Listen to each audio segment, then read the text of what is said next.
What's up, everyone? This is Rusty Boroff with 180, and I am so excited about tonight. Now, I wish I was coming to you live at the Tax Layer Center in front of 1,500 people, but the fact is, because of COVID-19, we are just not able to do that this year. But that doesn't mean that tonight isn't going to be amazing, because it is. We have awesome videos that you guys haven't seen before, and they are absolutely fantastic. And so please hang in there all the way to the end. Watch all of these videos. It's only 30 minutes of your time. Feel free to interact if you want to comment. We'll be commenting back and forth.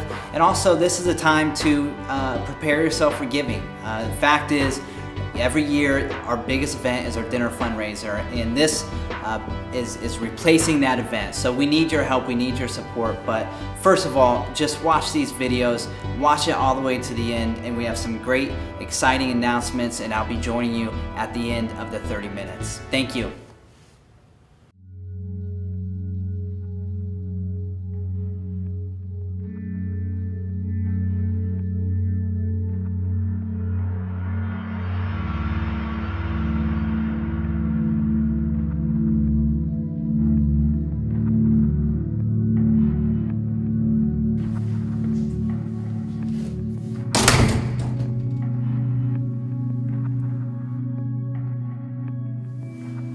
So we're at the Mercer County Jail.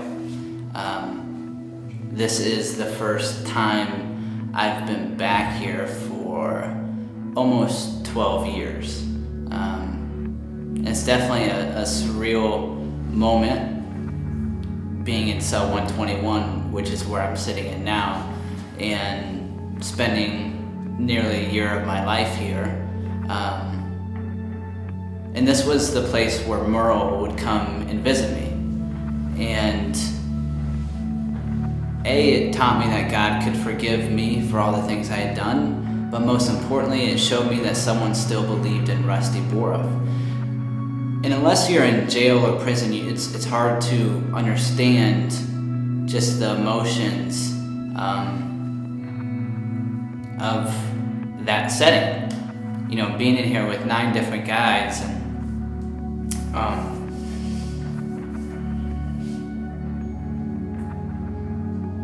there were a lot of painful moments sitting in here. I think for me the worst, it was just feeling like you aren't in control of anything. And I literally remember looking through the little windows outside and just seeing your friends, your family drive by, your family to come up and visit, and just feeling like you're losing control of everything in your life. And it's a very hard thing to describe if you've never actually felt that.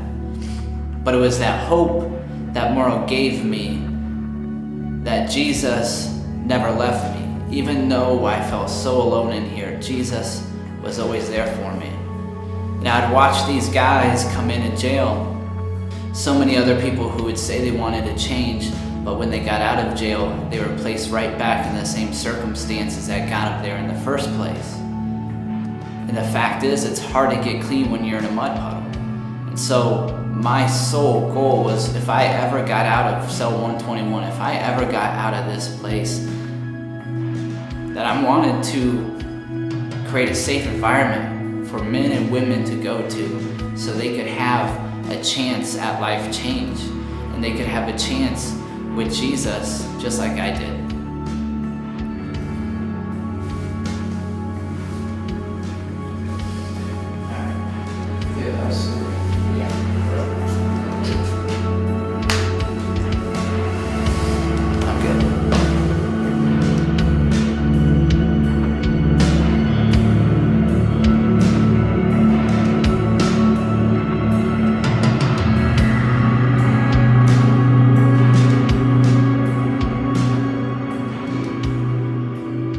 But I think the most important part of it was the beginning of the dream of giving a place or starting a place for people to go. You know, and how it looked and how it works is the awesome story of this empty lot behind us is the fact of the growth that's came. It was terrible, but to see what Marquette's doing at 180, the campus, and how many guys, it blossomed into something beautiful, even though the trailer had to die, Oh, yeah. So that's the cool part of. And it was a train wreck. It was a train wreck. Absolutely. This guy needs some nobody's living Yeah. with him. He needs accountability. Yeah. He needs help. Yeah. More than just a place to live.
Yeah, I just remember that night at Rick's house and sitting around this table,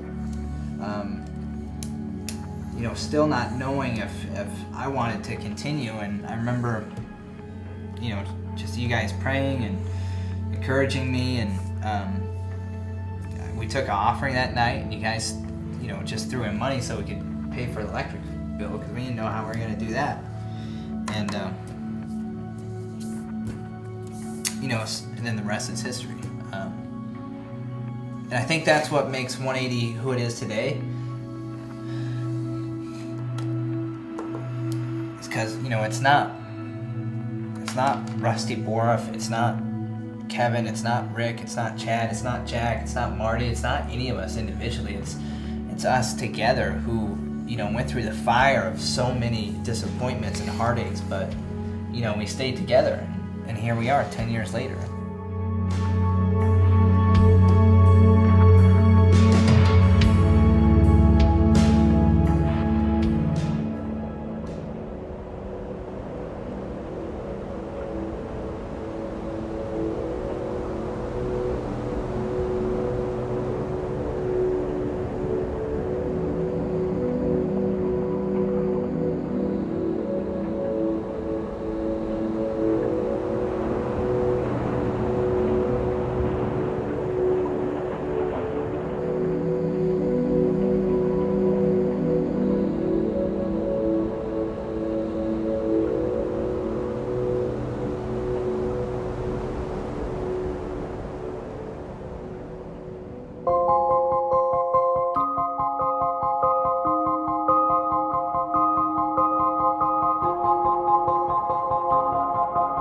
That you can talk to God anytime you want to, because I get to see my friends and I also get to learn about God and talk to him.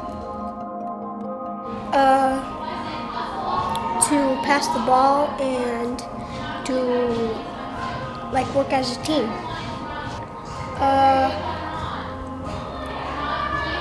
It's fun. It's just fun. See, definitely, I think I like a lot of the coaches. Have you learned anything playing this year? Yeah, I've learned how to take accountability. I've learned how to play as a team, and I've improved my gaming.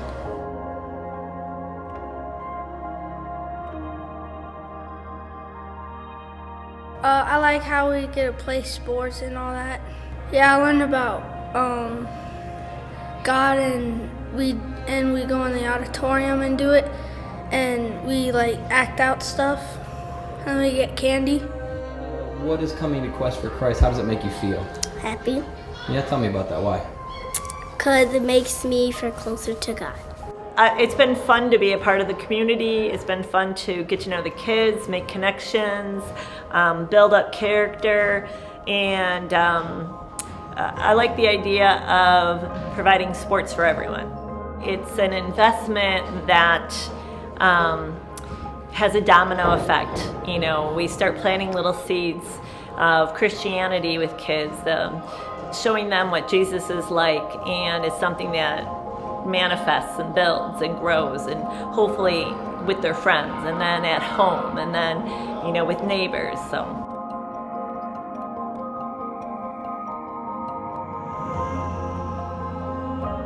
I've learned stuff about God, and I like coming here because all my friends are here, my grandma's here and stuff. I've been coming here since I was 3 and I'm 11. And they came asking for volunteers to coach, and I had played basketball almost my entire life, so I thought it was a good way to get involved. Just seeing the kids who have never played before, or like maybe haven't had the opportunity, like when the light clicks and they learn like a new skill, or they make a shot in the game and they've been trying really hard, or maybe they were really shy and timid at the beginning, but then you see them out there really put in the effort and like going after it. That's by far, I think, the most rewarding part of it.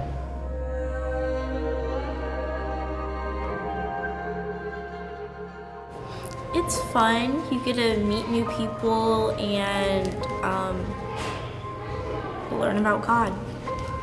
But what is West End to you? Like, what is it? What do you guys do? What does it mean? It's like a family. Yeah. I don't know. I think I just like everything.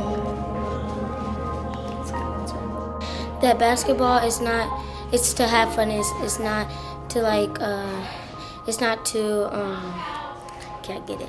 It's not to like brag about, it's just to have fun and to play a game and stuff. Awesome. What's your favorite thing about basketball? How you get to play. Last year was my first year helping with that. We started the season practicing, throwing, catching, hitting, fielding. Finally, our first game. The kids showed up. They were so proud in their baseball uniforms, hats, shirts, pants. They'd never had uniforms before, so they were really excited to play. Since I've been coming, I've been learning about the Bible studies that they do here, how they help people with food, and they help people with getting arts and crafts, you know, to do the arts and crafts, and they help with like clothing or furniture or whatever they might need.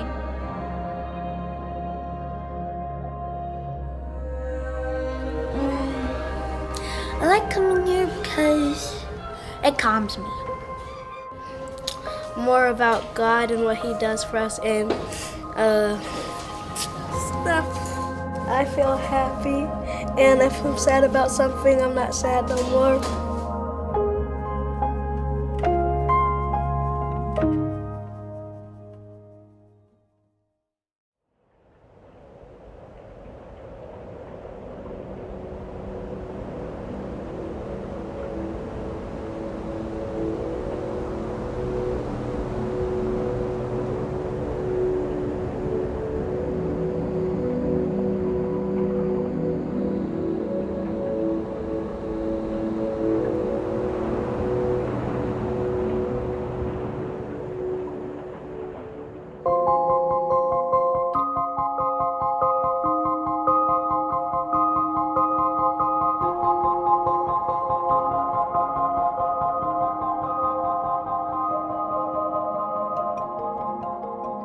They helped us get a roundabout put in. They help us with the cleanups, which we weren't doing them until after they arrived. The organization's all working together now thanks to 180 coming in. We probably wouldn't be where we're at unless we didn't have 180 working with us. 180's been a game changer in this neighborhood. I remember several years ago when news was brought up that 180 was moving in the neighborhood, and the neighbors were concerned, and 180 has proved themselves time and time again what a valuable neighbor partner they've been to this neighborhood. About 2 years ago, we were checking on one of our citizens that lives downtown Davenport, and the officers gave me a call shortly afterwards and told me that citizen didn't have a bed. So I called my friend Jeff Berhini over here, and within a half hour he had a bed. The police officers were able to load up that bed and give that bed to that citizen, so now he has a bed to sleep on. Without 180, we wouldn't have had that mattress for him to sleep on. I'm Barb Bryant, and I am from the First Baptist Church in Aledo, and we are working with 180 Zone and the Mercer County Initiative to help supply food needs and worship and spiritual needs to Mercer County citizens. I've always had a heart for serving. Food is my love language. I know that it's something that's important. I'm a retired teacher, and I know that how important nutrition is for students and children, and I just see that there's such need for food in our area, the need for nutrition and just the need for fellowship that they get when they get to come here. We've really enjoyed the time that we've been working with Rusty on a lot of different projects and stuff since the beginning. And the Mercer County Initiative, Rusty came up with stuff and we kind of went with him because he's seen a need down in this area of Mercer County.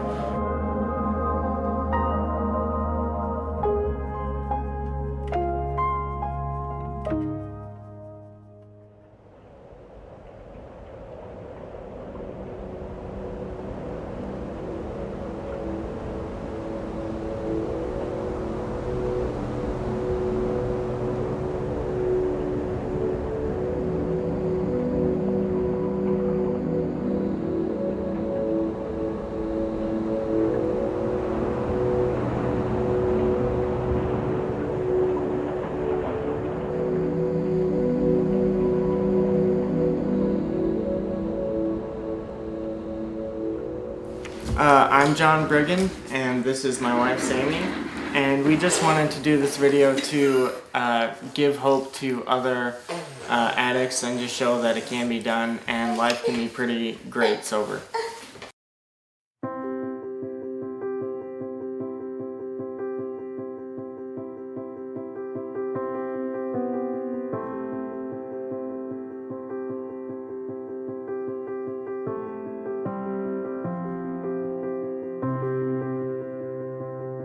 So Sammy and I met when we were sophomores in high school, and we've been dating ever since. We've been married for almost 6 years. Together, 11. Yep. My addiction first started pretty much right when we got married. Before I was even 21, I started drinking every day, and it just escalated. I needed more and more, and I kept hiding it. Then things really started to change. I didn't know he was an alcoholic until probably when we were pregnant. Yeah, right? Yeah. Then I started noticing things were different and that he was hiding stuff. And for a long time I was pretty high functioning, but it started to kind of wear me down, and I started to not be able to keep my job, and I decided that I needed to get help, and so I went to a 30-day treatment program, which did not work because I drank the same day that I got out. He was even worse than before. He was, I don't know how to even describe it, but you weren't the man that I married anymore at that point. And I married my best friend, so not only did I lose my husband, but I lost my best friend, and that was one of the hardest moments of my life. So it got to a point where I was done, and I kicked him out, and it was about 2 days before that.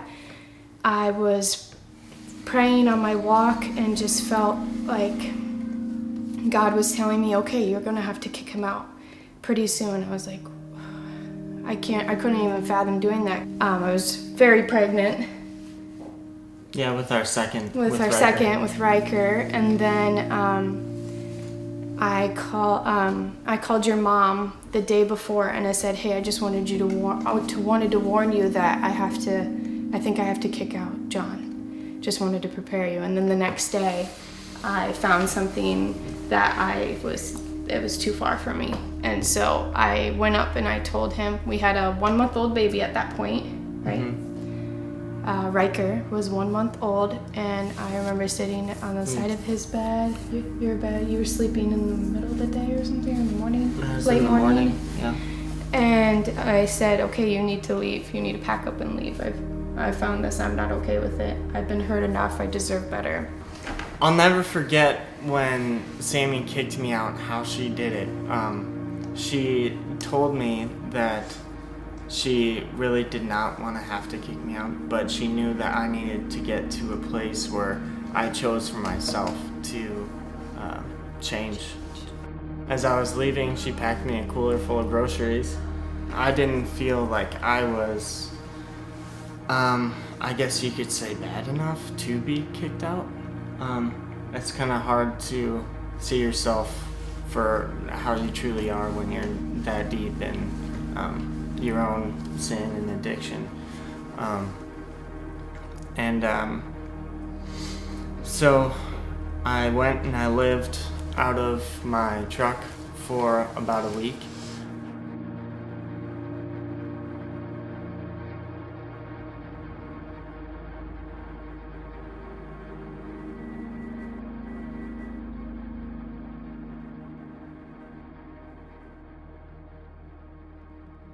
I read the list of rules to get in to the 180, and I really did not want to go. It scared me a lot, actually.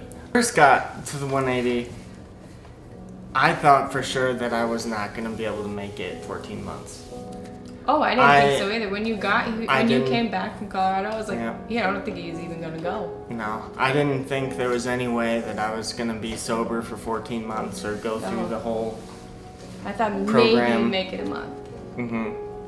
But God had other plans for me and for us. So I think what helped me get through the program the most was just the almost like the brotherhood and the community of guys that just really support each other. And I think that's what I needed. I needed people behind me who genuinely loved me and cared about how I was doing. And understood you. Yeah, like-minded people who actually get what it's like to be an addict, because it's hard to explain to people who don't understand it. I had a hard time for a long time because I wanted to be that person for you. I wanted to be that support and that person that could help you be sober, your, what do you call it? Accountability partner.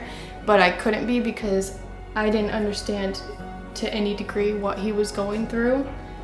And I think that, I don't know why, but it was very hard as a wife to accept that I'm not that person for you. I don't know why. Really helped was in the 30-day treatment program that I went to, you had to sit through class after class after class. And I like to move around and do things. So I actually, I have my own construction business, and in the 180 program, I actually got to use that and do a lot of projects and work on the construction crew.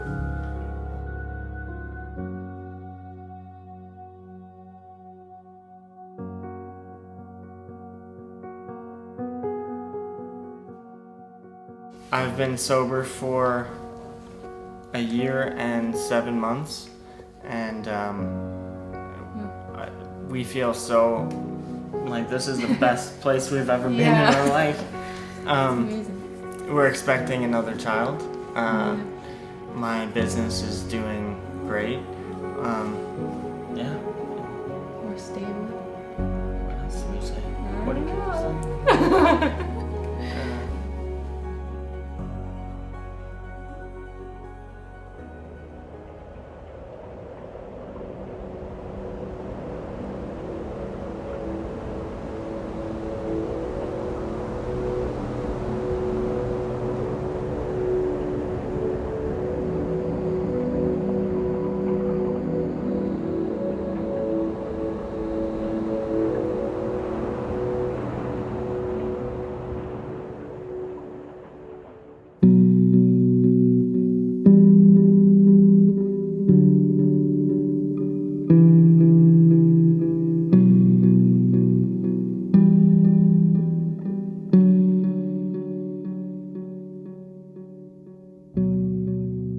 Born and raised in the Quad Cities.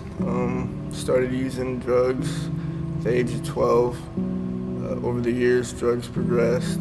By the time I hit 21, I was a full-blown heroin addict.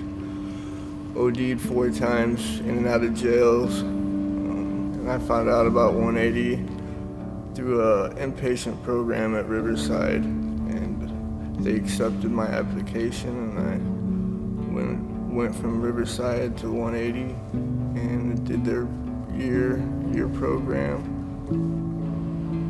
The 180 Enterprise showed me how to come to work on time, come to work hard, and enjoy working sober. It was the first time working sober in my life, period.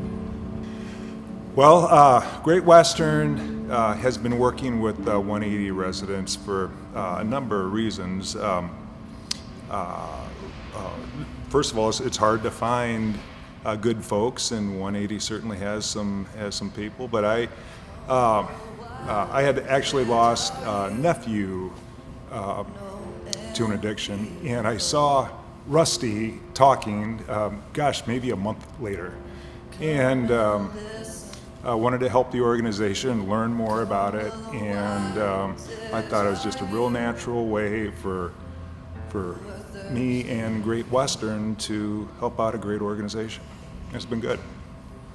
The 180 Zone is the only time in my life that I could stay sober, and of all the times that I've tried, they were the only place that took the time and found out what I needed, and it was the only thing that worked for me. And now today I got 3 kids, I got a fiance, I'm getting married in April, and in the right direction to get a house this year, and everything's looking up.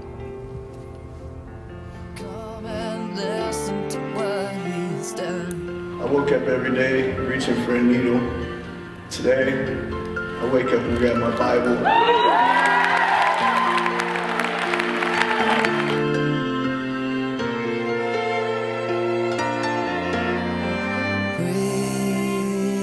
Praise I've got for His good.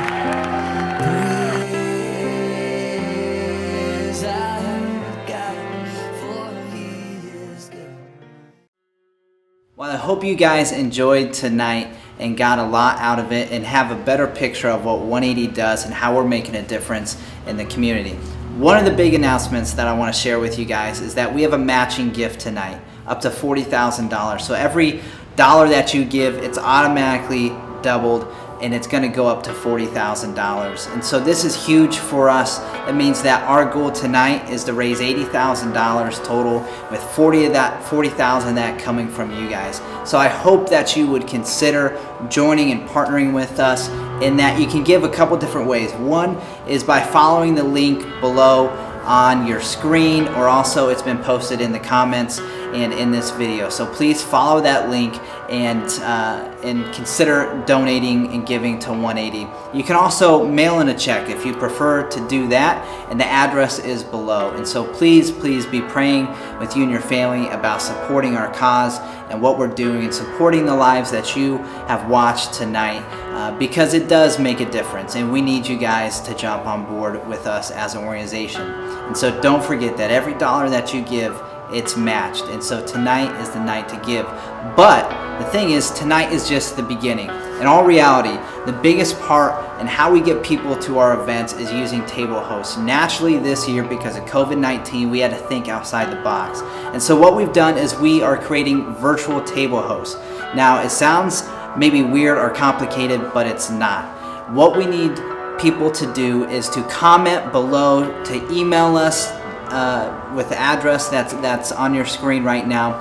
All you got to do is reach out to us. Let us know you want to be a table host. Here's an example. If I choose to be a table host, say I will set a goal for $1,000. We will create your own fundraising page with the videos that you watched tonight, and you can share that link with your family and friends. The great thing about this virtual event is you can share it with anybody, whether it be an aunt and uncle up in Washington or your mom and dad down in Florida. It doesn't matter. We suggest letting us know sending us a goal of what you think is realistic, something that you can help raise, and get this link out there. Some of you guys may say, you know what, I only have 10 or 15 people I can share this with, and so I'm going to set a goal for 500. Others of you may say, you know what, I want to be bold with this, and I know a lot of people, and I'm going to set my goal for 5,000. It doesn't matter. All you got to do is shoot us an email with the email that's listed here in this video, or send us a message, or just comment below and let us just say table host, and we will contact you as long as we have your information. So thank you so much for tonight. Thank you for giving. Thank you for investing into the lives of the people that you watched tonight, and the hundreds and the thousands of others that you haven't seen. You make a difference, and we need you this year during this pandemic and during these crazy times. Thank you guys so much, and God bless.